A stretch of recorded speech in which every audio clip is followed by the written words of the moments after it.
Are you terrified of increasing your prices even though you know you are too cheap?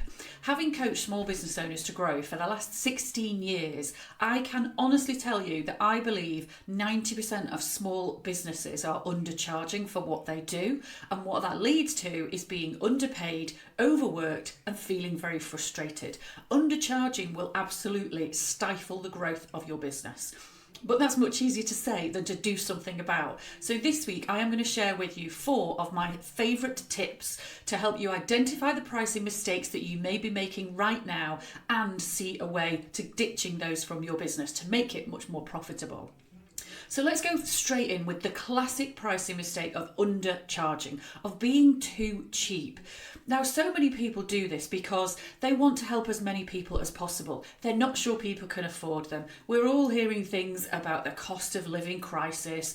There's also the element of not wanting people to think that you're greedy, and just not daring to increase your prices in case it loses you clients. You think you will win more business by being less expensive, but the truth can often be quite the opposite. If you think of yourself as a buyer, there will be certain things that you want to buy the cheapest price. If you look at your supermarket shop, there'll be a certain number of things where you're always going bargain basement, fine, gotta buy it, that will do.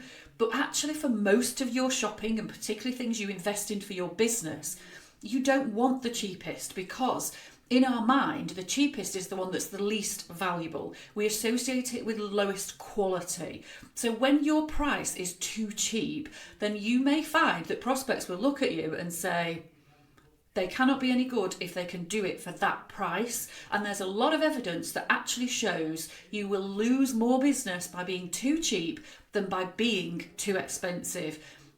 Expensive suggests value and quality. So err on the side of being slightly too expensive. Just keep nudging those prices and you will find the right place for you. So that is tip number 1. Please avoid the perils of undercharging. The second mistake people make is just thinking that, well, it's dead easy. It only takes me half an hour, so I can't possibly charge more than a £5 for that, can I?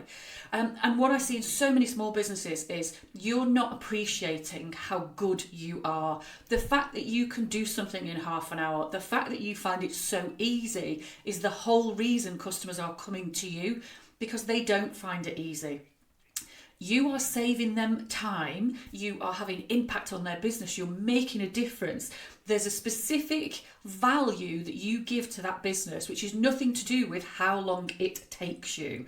So you really need to get away from this idea of charging based on how long something takes or how easy it is, and really be able to articulate the value you deliver to a customer. Your price is about a fair exchange of value. And what that means is you need to really understand the value you deliver.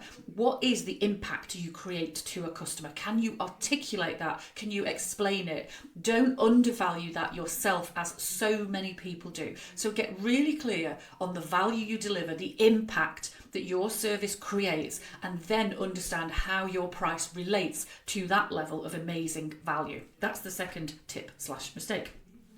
The third mistake a lot of people make is not increasing their prices regularly. So many people I talk to are working with clients that they've had since they first started their business, what we call legacy clients, and they are literally paying peanuts. They're still paying the price they started at when that business owner had no clue what to charge, so they charge 50p just to get some clients on the books. And now they're charging about 70p. This is a really tricky situation, and very often you feel a huge amount of loyalty to those customers because they helped you get your business off the ground. But you reach a stage where those customers actually start to hold you back. So what I'd encourage you to do with customers like that is, if you're feeling bold and if you don't mind losing that customer, just go straight back to them and say, look, these are my current prices. This is what I'm going to start charging you from X date. If you feel more loyalty and you don't want to lose the client, then you look at a staged price increase with them. So just go back and explain to them, look, here are my prices right now. Here's what you're paying. I don't feel it would be right to immediately suggest that you pay my normal prices, so I'd like to agree a halfway house with you and bring them up so their price increase might well be quite a chunk. It could be 25 or 50% higher than they're paying now, but by giving them that perspective, they'll see that actually they're still getting an amazing deal. And what happens more often than not in that situation is that the customer will say to you, I've been waiting for you to put your prices up. You've been far too cheap for far too long. So the other key thing with that is make price increases a regular thing. Make it something like a once a year thing. Have a really clear process. Tell all your customers right up front that this is how you do things. And then you take away the emotion or uncertainty and you regularly increase your prices and keep yourself on track. And the fourth classic mistake is responding or reacting to the very first person who says you're too expensive and immediately believing that you're too expensive and either freezing your prices or dropping them. The simple fact is up to 30% of people will buy purely on price. They don't care about the value you deliver. They don't care about the standard, the quality, the amazingness.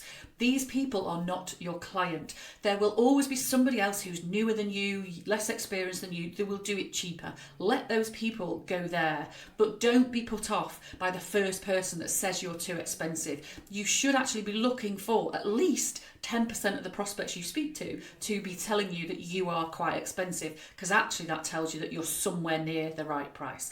So those are my 4 classic pricing mistakes for this week and what you can do about them to get you back on track. If you need help with your pricing, get in touch with me, Paula at tailory.co.uk, and let's have a chat.